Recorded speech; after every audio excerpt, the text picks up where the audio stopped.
Good evening. Vibrant e learning के इस online digital platform पर आपका फिर से स्वागत है। एक बार सभी सेशन को लाइक शेयर जरूर कर दें और यदि आपने अभी तक चैनल को सब्सक्राइब नहीं किया है तो चैनल को भी सब्सक्राइब जरूर कर लें।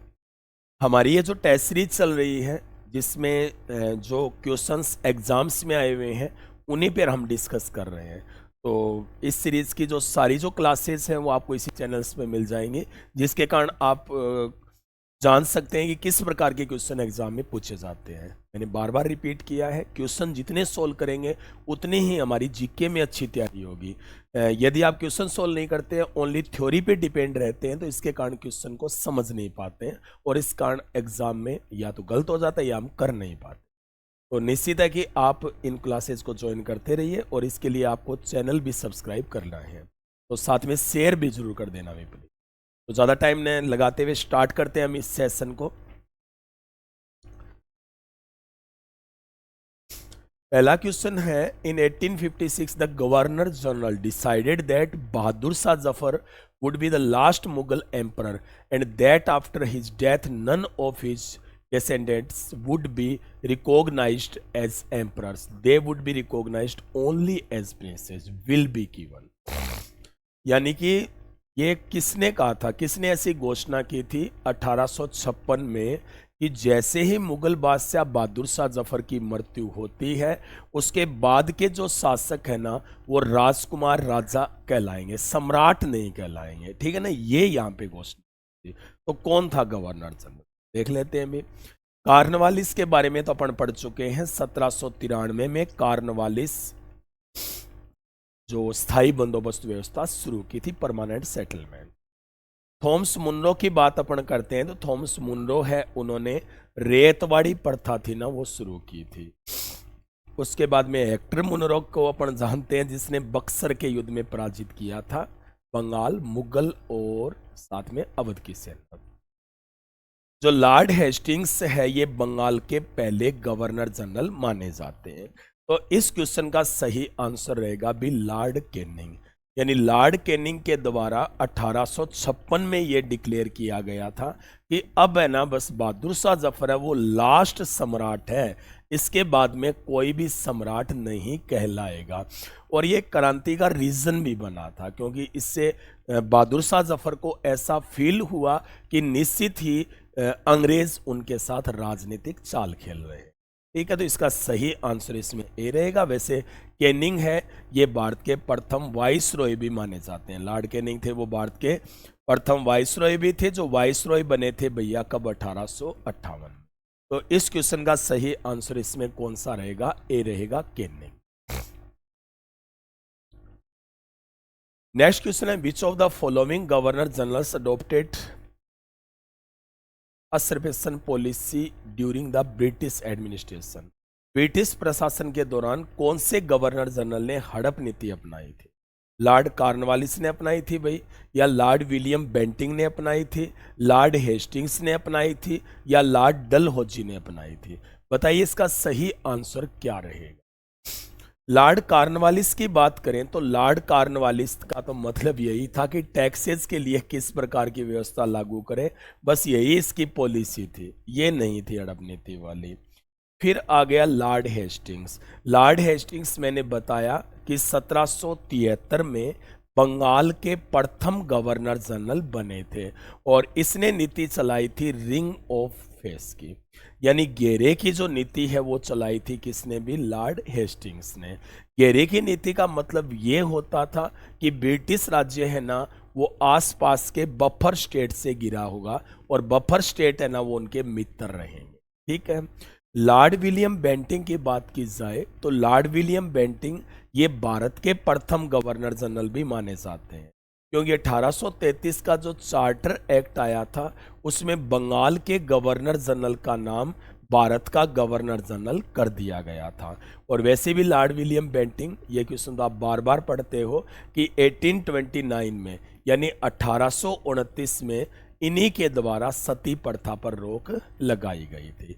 तो इसीलिए इस क्वेश्चन का सही आंसर इसमें कौन सा रहेगा भी, डी रहेगा, क्यों लॉर्ड डलहौजी ने 1848 में जब ये भारत का गवर्नर जनरल बना तो इसी ने इस नीति को अपनाया था, जिसे डॉक्ट्रिन ऑफ लैप्स पॉलिसी के नाम से भी जाना जाता है, क्योंकि डलहौजी का एक ही मकसद था कि वो कैसे न कैसे करके जो भारतीय रियासतें हैं उनका अंग्रेजी साम्राज्य में विलय करें, और इसीलिए ये नीति इन्होंने ही अपनाई, और इसी के अकॉर्डिंग इन्होंने ही सबसे पहले गोद प्रथा पर भी प्रतिबंध लगाया था, यानी जो अडॉप्शन प्रैक्टिस चल रही थी इंडिया में उस पर भी इन्होंने बैन लगाया था 1848।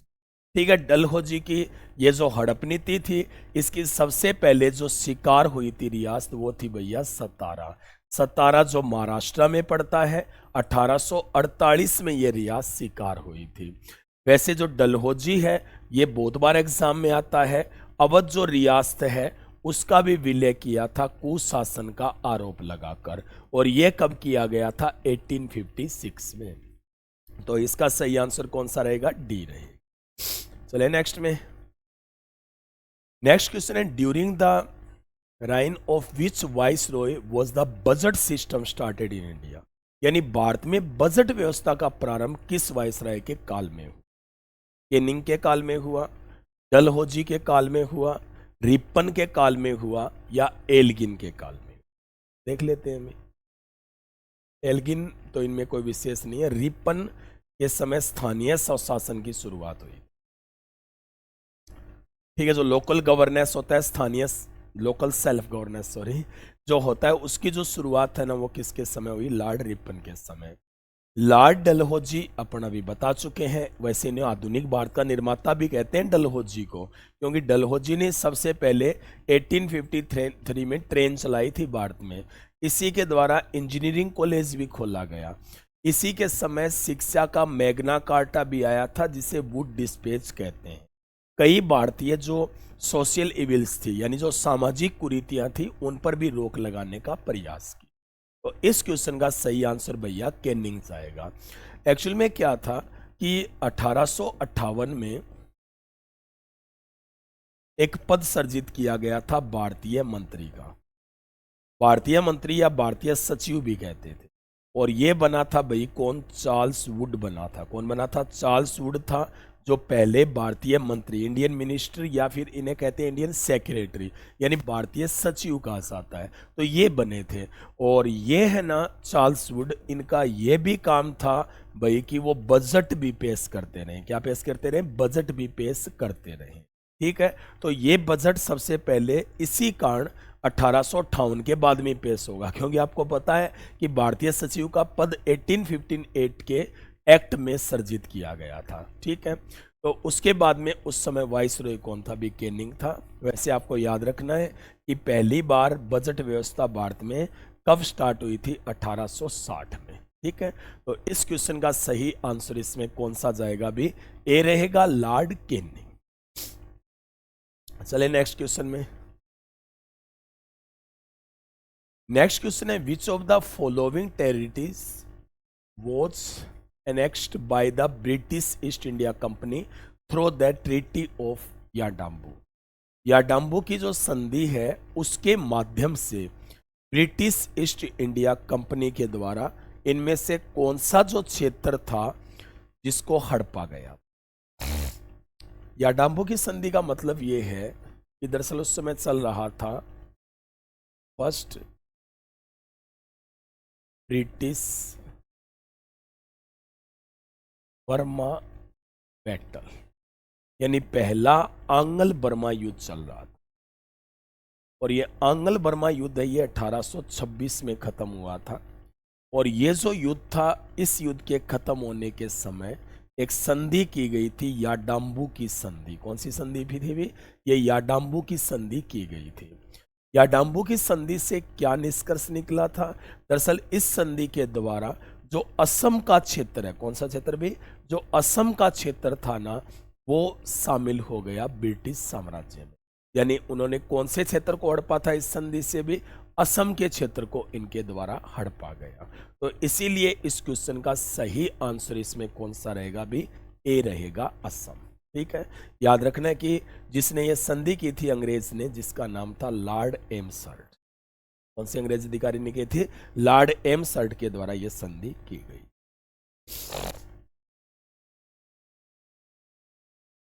नेक्स्ट है, who started English education in India? Bharat में अंग्रेजी शिक्षा किसने प्रारंभ की? लॉर्ड कर्जन ने की थी, लॉर्ड मैकाले ने की थी, लॉर्ड डलहौजी ने की थी, या बेंटिंग ने की थी? बताइए इसका सही आंसर क्या रहेगा। इस तो चार्टर एक्ट आया था 1833 में, और उसी एक्ट में भारत के गवर्नर जनरल बने लॉर्ड विलियम बेंटिंग। इसी समय क्या था कि उस समय भारतीय जो एक गवर्नर जनरल की कार्यकारिणी होती थी, स्टार्ट में आपको पता है 1773 के रेगुलेटिंग एक्ट में बनी थी, 4 सदस्य होते। बाद में पिट्स इंडिया एक्ट में 4 की जगह 3 सदस्य कर दिए, मतलब जो कार्यकारिणी थी ना उसमें 4 की जगह 3 हो गए। अब क्या हुआ कि इस एक्ट में चौथा सदस्य फिर शामिल किया गया, हालांकि वो अस्थायी सदस्य होता था, और वो जो सदस्य है ना, ये विधि सदस्य के रूप में शामिल किया गया। विधि समझ गए ना, लीगल मेंबर के रूप में, जो कानून के बारे में सलाह देता हो, और उस विधि सदस्य का नाम था लॉर्ड मैकाले। ठीक है ना। वैसे लॉर्ड मैकाले की अध्यक्षता में ही पहला विधि आयोग भी बना था। पहला जो लीगल कमीशन बना था 1833 के चार्टर एक्ट के अनुसार, ये किसकी अध्यक्षता में बना था? लॉर्ड मैकाले की अध्यक्षता में। बाद में क्या हुआ कि लॉर्ड मैकाले की अध्यक्षता में एक शिक्षा आयोग का भी गठन किया गया, एजुकेशन कमीशन का गठन किया गया। किसकी अध्यक्षता में? मैकाले। और ये किसने किया था? भी लॉर्ड विलियम बेंटिंग के द्वारा ही किया गया। अब ये क्यों किया गया? इसका मकसद ये था कि भारत में कौन सी शिक्षा का प्रचार होना चाहिए। मीन प्रचार का मतलब ये है भी कौन सी शिक्षा लागू की जानी चाहिए, मतलब ये है इसमें। तो इस समय ये पता कि भी कौन सा करें, हिंदी करें, इंग्लिश करें, या कोई संस्कृत करें, या कुछ करें, मतलब समझ नहीं आ रहा था। तो उसी समय क्या हुआ कि यहाँ पर मैकाले ने सलाह दी कि भारत में है ना अंग्रेजी शिक्षा लागू की जानी चाहिए। यानी भारत में अंग्रेजी शिक्षा का जनक है ना, वो लॉर्ड मैकाले को ही माना जाता है। किसको मानते हैं भी? लॉर्ड मैकाले को। एक्चुअल में जो लॉर्ड मैकाले है उसने तर्क भी दिया था। उससे पूछा भी ऐसा क्यों, मतलब और भी तो लिटरेचर है ना, जैसे हिंदी है, संस्कृत है। मेनली तो संस्कृत था, हिंदी उस समय इतना नहीं था। प्राचीन भारत में संस्कृत तो होता था, मेनली अरबी भी है, फारसी भी है। तो मैकाले ने क्या कहा था? उसने कहा था कि पूरी दुनिया का जितना भी अरबी है, फारसी है, संस्कृत साहित्य है, वो एक तरफ रख दो, और एक अलमारी का अंग्रेजी साहित्य एक तरफ रख दो, तो उसमें ज्यादा क्वालिटी अंग्रेजी साहित्य में। ऐसा उन्होंने तर्क दिया। तो मतलब भारत में अब है ना जो काम थे, जो राजकीय काम थे, वो भी अंग्रेजी में होने प्रारंभ हुए। इससे पहले जो भारत की जो राजकीय भाषा थी, जो शासन चलाने की भाषा थी, वो फारसी थी, जो अकबर के समय से चल रही। लेकिन अब जो भाषा है वो कौन सी आ गई थी भी? इंग्लिश आ गई। मैकाले को मान, इस क्वेश्चन का सही आंसर समझ गए ना, मैकाले आएगा। चलते हैं नेक्स्ट में। नेक्स्ट क्वेश्चन है कि विच of the following governor general was associated with the abolition of ठग सिस्टम? ठगी प्रथा के उन्मूलन से संबंधित कौन था? लॉर्ड कॉर्नवालिस था, लॉर्ड विलियम बेंटिंग था, चार्ल्स मेटकॉफ था, सन हेनरी होर्डिंग। तो लॉर्ड हार्डिंग है, ये तो उस समय था जब दिल्ली को कैपिटल बनाया गया, राजधानी, जब इस पर बम फेंका गया था चांदनी चौक पर। चार्ल्स मेटकॉफ कौन था भी? चार्ल्स मेटकॉफ वो था जिसने जो राज्य थे ना उनके साथ संधियां शुरू की थी। संधियां कैसी थी? अधिग्रहण की संधि थी, ठीक है ना, पूरी तरह से। लॉर्ड विलियम बेंटिंग, इसने ठगी प्रथा के उन्मूलन से संबंधित, बिल्कुल सही है इसमें। तो सही आंसर इसमें कौन सा रहेगा? बी रहेगा। लॉर्ड कॉर्नवालिस अपन बार बार पढ़ रहे हैं, कॉर्नवालिस कोड मान लो, स्थायी बंदोबस्त मान लो। तो इस क्वेश्चन का सही आंसर इसमें कौन सा रहेगा? भी बी रहेगा, यानी Lord William Bentinck. Next question है कि निम्नलिखित में से भारत के कौन से वायसरॉय ने 1943 में बंगाल के अकाल पर ध्यान दिया? और सेना को भूख से पीड़ित ग्रामीण बंगालियों को राहत सामग्री वितरित करने का आदेश। तो लॉर्ड लिनिलिथगो ने दिया, लॉर्ड वेलिंगटन ने दिया, लॉर्ड माउंटबेटन ने दिया, तो किसने दिया था? बताइए इसका सही आंसर इसमें क्या रहे। तो यदि अपन बात करते हैं तो लॉर्ड वेलिंगटन है ना, ये तो तब था जब 1935 का अधिनियम आया था। लॉर्ड माउंटबेटन है, ये अंतिम ब्रिटिश वाइसरॉय बना था 1947 में। लॉर्ड वेवेल को बनाया गया था 1944 में, जबकि घटना कब की है? 1943 में। तो उस समय कौन था भैया? लॉर्ड लिनिलिथगो। यानी लॉर्ड लिनिलिथगो उस समय वाइसरॉय थे भारत के, और उन्होंने ऐसा किया था। बंगाल में भयंकर अकाल पड़ा था 1943-44 में, जिसमें लाखों की संख्या में लोग मारे भी गए। ठीक है, तो ये उस समय की घटना है। तो सही आंसर कौन सा रहेगा अभी इसमें? लॉर्ड लिनिलिथगो। ये भी याद रख लेना कि जब बंगाल में अकाल पड़ा था तो भारत में चल रहा था भारत छोड़ो आंदोलन, इंडिया क्विट मूवमेंट, ये इसी समय जारी। ठीक है, तो इस क्वेश्चन का सही आंसर कौन सा रहेगा अभी इसमें? ए रहेगा, लॉर्ड लिनिलिथगो। ठीक है, नेक्स्ट क्वेश्चन है, in which province of British India was the Ryotwari system of revenue collection implemented?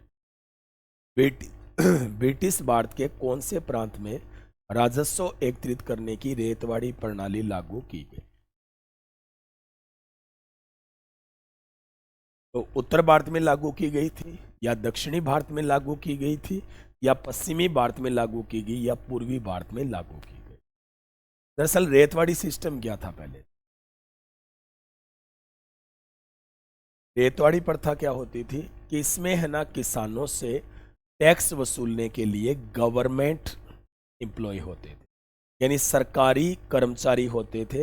वो गांव में जाते थे और किसानों से टैक्स की वसूली करते। मतलब इसमें टैक्स के लिए कोई मीडिएटर नहीं था। जो टैक्स था वो डायरेक्ट सरकार को दिया जाता था किसानों के द्वारा। तो ये जो रेतवाड़ी प्रथा है, इसे सबसे पहले वैसे तो लागू किया था कैप्टन रीड ने। मतलब कैप्टन रीड ने इसकी शुरुआत की थी 1792 में, और इसने लागू किया 12 महल में। लेकिन ये छोटे से क्षेत्र में था, तमिलनाडु के। एक्चुअल में इसे बड़े स्तर पर लागू करने का श्रेय थॉमस मुनरो को जाता है, और थॉमस मुनरो ने इसे लागू किया था मद्रास प्रांत में। यानी थॉमस मुनरो ने इसे कहाँ पे लागू किया था? भी मद्रास प्रांत में इसके द्वारा लागू किया गया। तो मतलब मद्रास से वो कौन से भारत में आता है? तो दक्षिणी भारत। अब क्वेश्चन ऐसे ही पूछे जाते हैं। मतलब अपन ने जैसे मद्रास पढ़ लिया तो वो अपने आप सोचना पड़ता है। मतलब आपने बुक में पढ़ा या टीचर ने पढ़ाया तो मद्रास ही लिखाएगा। ठीक है, तो आपको खुद सोचना पड़ता है भी मद्रास है वो साउथ इंडिया में। ठीक है, तो इस क्वेश्चन का सही आंसर इसमें कौन सा रहेगा? भी बी रहेगा, यानी दक्षिणी भारत। नेक्स्ट क्वेश्चन है, वो prepared the Mahalwari system. Mahalwari व्यवस्था किसने तैयार की? हाल्ट मैकेंजी ने, लॉर्ड डलहौजी ने, एडमंड ब्रक ने, वारेन हेस्टिंग्स। किसके द्वारा तैयार की गई? तो ये जो महालवाड़ी है, इसका दूसरा नाम था तलुकदारी। यानी इसे तलुकदारी के नाम से भी जाना जाता था। किसको? महालवाड़ी को। इसमें क्या होता था कि एक निश्चित एरिया सिलेक्ट किया जाता था जिसे तलुका या महाल कहते थे। ठीक है, वहां पर एक मुखिया बना दिया जाता था। ठीक है, और उस मुखिया का ये ड्यूटी होती थी कि उस एरिया से वो टैक्स को कलेक्ट करे। ये उसकी ड्यूटी होती थी मुखिया। तो अब है ना, वो अन्य क्षेत्रों से कर की वसूली करता था। कौन? भी मुखिया। ठीक है, तो ये जो प्रथा थी इसे ही महालवाड़ी या तलुकदारी कहते हैं। ये भारत में सबसे पहले 1822 में लागू हुई, और इसे पहले अवध में और फिर पंजाब में लागू किया गया। और इसे लागू करने का काम किया था सबसे पहले हाल्ट मैकेंजी ने। किसने? होल्ट मैकेंजी बोलो। ठीक है, हाल्ट मैकेंजी ने इसे सबसे पहले लागू किया। तो इसीलिए इस क्वेश्चन का सही आंसर इसमें कौन सा रहेगा? भी ए रहेगा, यानी हाल्ट मैकेंजी के द्वारा ही महालवाड़ी व्यवस्था का प्रारूप तैयार किया गया, और इसी ने इसे लागू किया था।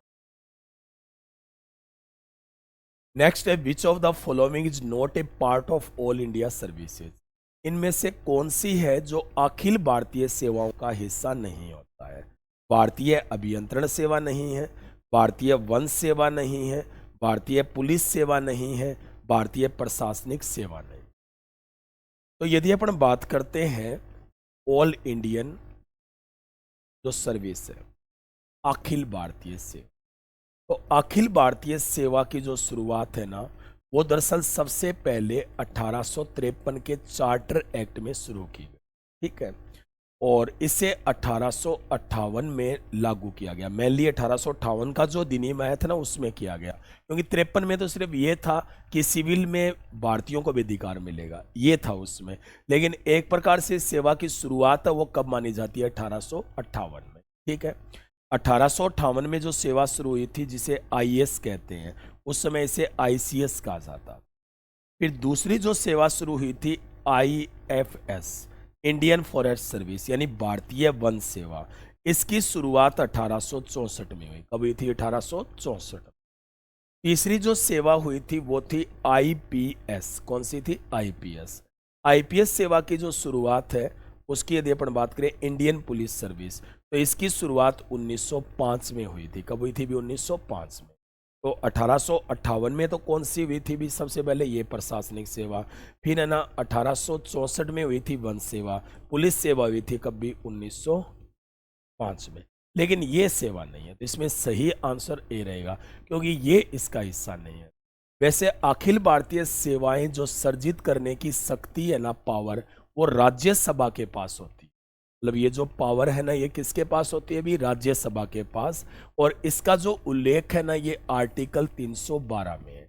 यानी आर्टिकल 312 में है कि राज्यसभा है ना, नई अखिल भारतीय सेवाओं का सर्जन कर सकती है, लेकिन इसके लिए उसे 2/3 बहुमत की आवश्यकता होती है। यानी राज्यसभा है ना, 2/3 बहुमत से प्रस्ताव पारित कर दे तो नई अखिल भारतीय सेवा सर्जित हो जाती है, ठीक है। तो ये आर्टिकल कौन सा है भी, 312 नंबर आर्टिकल में इसकी डिटेल्स। तो इस क्वेश्चन का सही आंसर ए रहेगा, क्योंकि ये इन सेवाओं में शामिल नहीं है। नेक्स्ट है, according to article 1121 of the Constitution of India, who among the following interested with the responsibility of ensuring that the financial statement of annual income is laid before both houses of parliament। भारतीय संविधान के article 112(1) के अनुसार निम्नलिखित में से किसे यह सुनिश्चित करने का उत्तरदायित्व है कि वार्षिक आय तथा व्यय का वित्तीय विवरण संसद के दोनों सदनों के समक्ष रखा जाए, ठीक है ना। तो आपको पता है कि प्रत्येक वर्ष है ना, ये जो संसद के दोनों सदन होते हैं, वहां पर वार्षिक वित्तीय विवरण प्रस्तुत किया जाता है, जिसे बजट कहते हैं। क्या कहते हैं, बजट। वैसे यदि अपन बात करें तो संविधान में बजट वर्ड का कोई उल्लेख नहीं है, यानी संविधान में जो बजट शब्द है ना, उसका उल्लेख नहीं किया गया है, ठीक है। तो ये जो बजट है ना, ये वित्त मंत्री रखता है, लेकिन इसे रखवाता कौन है भी, राष्ट्रपति। और इसका उल्लेख है किसमें, 112(1) में, यानी इसे राष्ट्रपति के द्वारा रखवाया जाता है। तो इसीलिए इस क्वेश्चन का सही आंसर इसमें कौन सा रहेगा, बी रहेगा। यानी रखता तो कौन है भी, वित्त मंत्री, लेकिन रखवाता कौन है, राष्ट्रपति, ठीक है।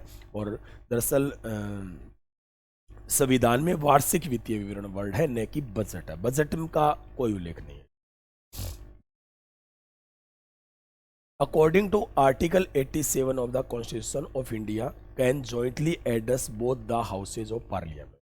भारत के संविधान के अनुच्छेद 87 के अनुसार संसद के दोनों सदनों को संयुक्त रूप से कौन संबोधित कर सकता। एक्चुअल में क्या है कि राष्ट्रपति है ना, मोस्टली क्या होता है कि जैसे नई लोकसभा है और उसके गठन की पहली बैठक हो रही है, ठीक है ना, पहली बैठक हो रही है गठन की, तो उस समय राष्ट्रपति क्या करेगा कि संसद के दोनों सदनों को संबोधित करेगा। दूसरा ऐसे होता है कि वो मैंने बताया ना अभी, बजट प्रस्तुत जब किया जाता है तो बजट प्रेजेंट करने से पहले भी राष्ट्रपति संबोधित कर सकता है, और तब भी कर सकता है जब विदेशी मेहमान आया हो, मतलब फॉरेन कोई गेस्ट भारत में आया हो तब भी वो संबोधित कर सकता है। लेकिन इसके लिए जो राष्ट्रपति है ना वो कारण बताएगा, सभी सदस्यों को है ना इसका कारण बताएगा और उसके बाद में वो संबोधित करेगा। तो इसका जो उल्लेख है ना ये कौन से आर्टिकल में किया गया है, 87 में। यानी भारत के राष्ट्रपति के पास ये शक्ति होती है कि वो संयुक्त रूप से संबोधित कर सकता है संसद के दोनों सदनों। ठीक है, तो सही आंसर कौन सा गया इसमें, डी रहेगा। भारत के संविधान का निम्नलिखित में से कौन सा अनुच्छेद संसद के दोनों सदनों की संयुक्त बैठक के प्रावधान करता है? कौन सा अनुच्छेद है अभी? तो संयुक्त बैठक का मतलब क्या है? संयुक्त बैठक का मतलब ये है, वैसे तो मैं बता दूं ये ऑस्ट्रेलिया के संविधान से लिया गया है। संयुक्त बैठक क्यों होती है? इसका रीजन ये होता है कि जैसे कोई बिल है या तो वो लोकसभा में या राज्यसभा में अटक जाए, मतलब एक सदन तो उसे बिल को पारित कर दिया, जबकि दूसरा सदन उस बिल को पारित न करे या रोक के रख ले या रिजेक्ट कर दे, ठीक है, जबकि बिल है ना वो पारित किया जाना अति आवश्यक हो। हालांकि सरकार के लिए होता है तो सरकार ही बोलेगी राष्ट्रपति को, तो उसके बाद में राष्ट्रपति है ना वो संयुक्त अधिवेशन बुलाता है। ठीक है, तो इसके लिए संयुक्त अधिवेशन बुलाया जाता है और इसका जो उल्लेख है ना वो कौन से आर्टिकल में, 108 में। वैसे संयुक्त अधिवेशन बुलाता राष्ट्रपति है लेकिन अध्यक्षता उसकी कौन करता है भी, लोकसभा अध्यक्ष करता है। यानी संयुक्त अधिवेशन की अध्यक्षता कौन करेगा, लोकसभा अध्यक्ष। और इसका जो उल्लेख है ना वो कौन से आर्टिकल में भी, 118(4) में। ठीक है, तो बुलाता तो राष्ट्रपति है लेकिन अध्यक्षता कौन करता है भी, लोकसभा अध्यक्ष इसकी अध्यक्षता करता है। यदि अध्यक्ष नहीं होता तो उपाध्यक्ष कर लेगा और उपाध्यक्ष नहीं होगा तो राज्यसभा का उपसभापति इसकी अध्यक्षता कर लेगा। तो सही आंसर इसका कौन सा रहेगा भी, इसमें डी रहेगा, आर्टिकल 108। नेक्स्ट है कि लोकसभा अध्यक्ष अपना त्यागपत्र किसे संबोधित करते हैं? तो whom does the speaker of the Lok Sabha address his resignation letter? Bharat के राष्ट्रपति को करते हैं, प्रधानमंत्री को करते हैं, लोकसभा के उपाध्यक्ष को करते हैं या भारत के मुख्य न्यायाधीश को करते हैं? तो किसे संबोधित करते हैं? तो यदि अपन बात करते हैं तो लोकसभा का जो अध्यक्ष होता है ना वो अपना त्यागपत्र संबोधित करता है उपाध्यक्ष। ठीक है, और लोकसभा का जो उपाध्यक्ष होता है ना वो अपना रिजाइन करेगा किसको भी, अध्यक्ष को। उपाध्यक्ष तो अध्यक्ष को और अध्यक्ष किसको, उपाध्यक्ष को। संबोधित वो नहीं करेगा। अब मान लिया कि उसी को दे देगा, यदि वो है नहीं है तो किसको देगा फिर ये? यदि मान लिया अभी प्रेजेंट में क्या है कि लोकसभा का उपाध्यक्ष है नहीं और ओम बिरला है लोकसभा के स्पीकर, तो यदि वो देना चाहे त्यागपत्र, देंगे किसे, मतलब संबोधित तो वो उपाध्यक्ष को ही करने वाले हैं चाहे वो नहीं हो पद। ठीक है, लेकिन ये त्यागपत्र दिया जाएगा किसको, लोकसभा महासचिव। लोकसभा के जो जनरल सेक्रेटरी होते हैं ना महासचिव, उन्हें दिया जाएगा। और वर्तमान में लोकसभा के महासचिव कौन है भी, उत्पल कुमार। कौन है, उत्पल कुमार। तो इस क्वेश्चन का सही आंसर इसमें सी रहेगा, यानी लोकसभा अध्यक्ष है वो अपना रिजाइन किसको देता है भी, लोकसभा उपाध्यक्ष को। ठीक है, राष्ट्रपति किसके परामर्श से संसद के सभी सत्र आयोजित और स्थगित करते हैं? ये मैंने पीछे ही बताया था, ये फिर आ गया क्वेश्चन। प्रधानमंत्री, यानी दरअसल प्रधानमंत्री है ना उसी की सलाह से राष्ट्रपति है ना वो ऐसा करते हैं। ठीक है, नेक्स्ट है कि 1977 के जनता पार्टी के अध्यक्ष कौन बने जिन्होंने प्रधानमंत्री के रूप में मोरारजी देसाई के साथ केंद्र में गठबंधन सरकार बनाई? चरण सिंह बने थे, चंद्रशेखर बने थे, जॉर्ज फर्नांडिस बने थे या मधु दंडवते बने? तो कौन इनमें जनता पार्टी के अध्यक्ष बने? तो 1977 में जो इलेक्शन हुए थे उनमें प्रधानमंत्री बने थे मोरारजी देसाई। इससे पहले श्रीमती इंदिरा गांधी जी थी, मोरारजी देसाई बने थे। तो उस समय जनता पार्टी के अध्यक्ष बने थे चौधरी चरण सिंह। चौधरी चरण सिंह के बारे में याद रखना है कि 1979 में चौधरी चरण सिंह है ना वो भारत के प्रधानमंत्री भी बने। याद रखना है कि चरण सिंह और वीपी सिंह ऐसे हैं जो भारत के प्रधानमंत्री भी रहे हैं, भारत के उप प्रधानमंत्री भी रहे हैं और किसी राज्य के मुख्यमंत्री भी रहे। यानी ये तीनों ही दो ही हैं जो तीनों पदों पर रहे हैं, यानी प्रधानमंत्री भी रहे, उप प्रधानमंत्री भी रहे और किसी राज्य के मुख्यमंत्री भी रहे। ठीक है, तो इस क्वेश्चन का सही आंसर इसमें ए रहेगा। ठीक है, तो ये अध्यक्ष बने थे किसके? जनता पार्टी। नेक्स्ट है कि Pookode lake is situated in which of the following Indian state? Pookode झील निम्नलिखित में से किस भारतीय राज्य में स्थित है? तो पोकोड झील की यदि अपन बात करते हैं तो ये मीठे पानी की झील है, मीठे पानी की झील है पोकोड झील, और ये है वायनाड नामक स्थान पर। कौन से स्थान? वायनाड। वायनाड तो केरल में पड़ता है। ठीक है, तो केरल के वायनाड में है ये। और याद रखना है कि केरल में सबसे अधिक जो ऊंचाई पर है, यानी केरल में सबसे अधिक ऊंचाई पर जो मीठे पानी की झील है ना, वो पोकोड झील। ठीक है, इसका सही आंसर इसमें कौन सा रहेगा? ए रहेगा। यानी पोकोड झील इनमें से कौन से भारतीय राज्य में भी ये? तो ये केरल में। नेक्स्ट है कि on which lake is the world only floating post office located? विश्व का एकमात्र तैरता डाकघर किस झील पर है? ठीक है, आपको पता ही है कि जम्मू कश्मीर में काफी होटल्स वगैरह तैरते हुए बनाए गए हैं, तो इसी तरह से डल झील में ये भी एक तैरता डाकघर भी है। तो ये एकमात्र है विश्व का, यानी विश्व में कहीं पर भी तैरता डाकघर नहीं है। वहां पे आप जाओगे ना तो वहां पे मोस्टली जो होटल्स वगैरह ना रहने के लिए वहीं पर मिलेंगे, झील के अंदर तैरते हुए होते हैं। ठीक है, तो सही आंसर डी रहे। दुनिया में किस पर्वत दर्रे पर दुनिया की सबसे ऊंची मोटर वाहन योग्य सड़क है? यानी सबसे ऊंची जो मोटर वाहन योग्य, मतलब जिस पर गाड़ियां चल सकती है, तो वो कहां पे है?